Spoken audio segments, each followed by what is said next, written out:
আপনার বাচ্চার কিছু একটা চলছে, এটা এবং আমি টিচার্সদেরও বলছি যে আপনারাও ম্যাডাম আপনারাও একটু সজাগ হবেন যখন বাচ্চাদের ভিতরে এই সিমটমসগুলো দেখবেন। রেগে যাবেন না, বকবেন না ওদের, আগে দেখতে হবে যে সমস্যা কি ওর কন্ট্রোলে, মানে সত্যি অমনোযোগী হচ্ছে না তার পেছনে কারণ আছে।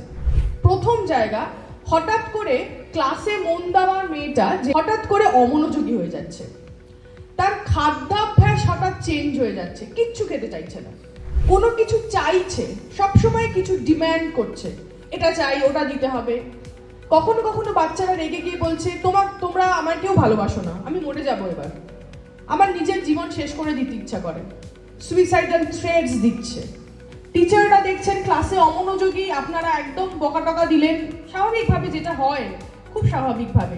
কিন্তু আমি জানি এরকম অনেক টিচারই এখানে আছেন যারা হয়তো অন্যভাবে দেখেন ব্যাপারটা, কিন্তু জেনারেলি এটা হয়ে থাকে যে ও পড়াশোনা করছে না, ওকে একটু বকা দিলাম।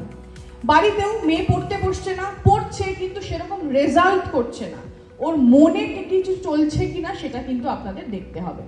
এবং একটা খারাপ পরিবেশে থাকা বাচ্চা কিন্তু অ্যাবিউজডের শিকার হওয়ার চান্স অনেক বেশি।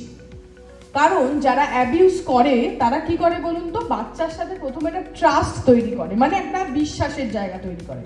ঠিক আছে, তুই এটা পাচ্ছিস না, আমি তোকে এটা দেবো, আমি তোকে এটা দিচ্ছি, তাহলে তুই আমাকে এটা করতে দে, এবং এটা নর্মালাইজ হয়ে যাচ্ছে।